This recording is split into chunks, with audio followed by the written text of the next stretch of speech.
So the reason that safety is important is because the safe edges form the minimum spanning tree. Okay?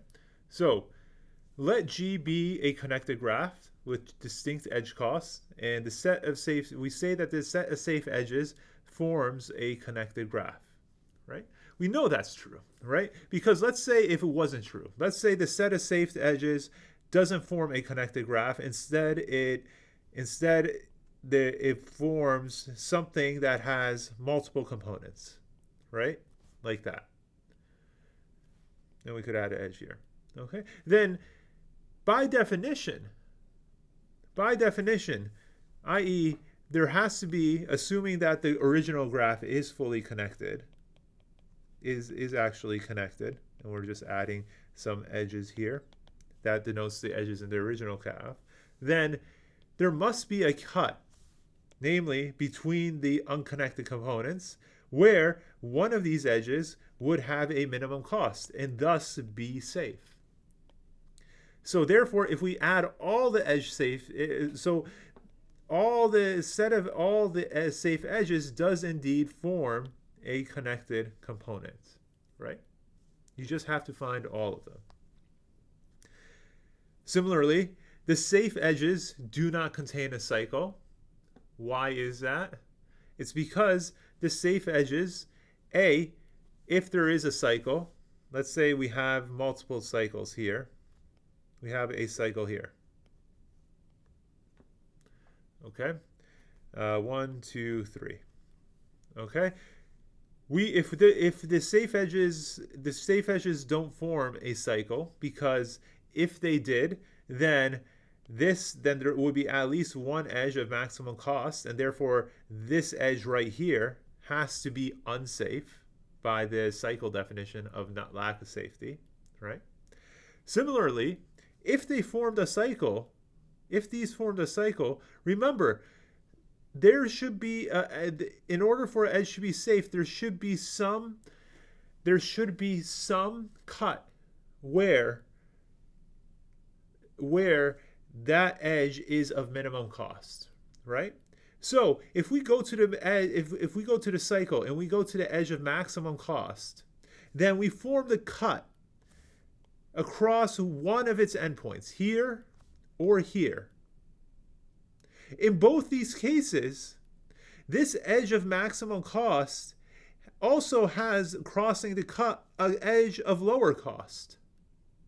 Therefore, this edge cannot possibly be safe, because no matter how you slice it, like this, then this edge can't be safe or unsafe. If we do a cut like this, then it doesn't tell us anything about this edge, can't be safe or unsafe.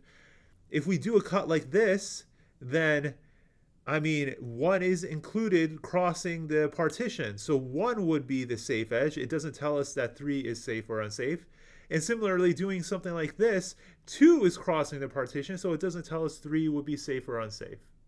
So you can't possibly form a cycle with safe edges, because in order to define an edge as safe, you have to form a cut where the edge is of a minimum value, and you can't do that with the edge that is of maximum value in a cycle, because you would also have to include a lesser weight edge crossing the cut. Yeah. Okay. And finally, we say that the set of safe edges form the unique MST. Why is that? Because by definition, the set of safe edges forms a connected graph, and the set of safe edges does not contain a cycle. So it forms a spanning, and it forms a tree. Therefore, the set of safe edges forms a unique minimum spanning tree. Okay? So, a consequence of this is that every correct MST algorithm, when G has unique edge costs, includes exactly the safe edges. Only the safe edges. Okay? And so things get a little bit more hairy if there are non-unique edge costs, but even that's handled very easily. There are just more possible minimum spanning trees available. But if every edge has a unique edge cost, then there is only one minimum spanning tree, and therefore a correct MST algorithm should be able to find it. Okay. Also, we want to know. Also, we know that unsafe edges are not in the MST. Why are they not?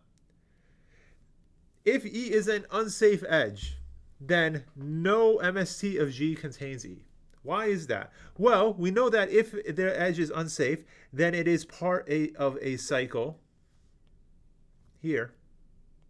Some cycle. Could be 3 elements, could be 5 elements, could be 1,000 elements, right? And I don't know, there's 1, 2, 3, 4, 5. This edge cannot possibly be part of the MST because if you want to connect all these vertices, you could just use the lesser cost vertices here.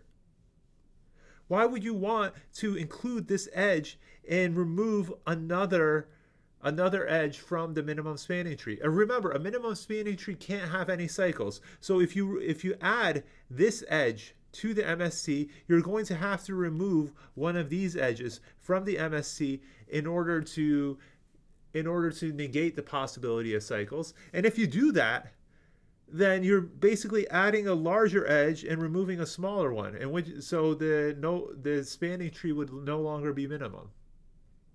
Okay.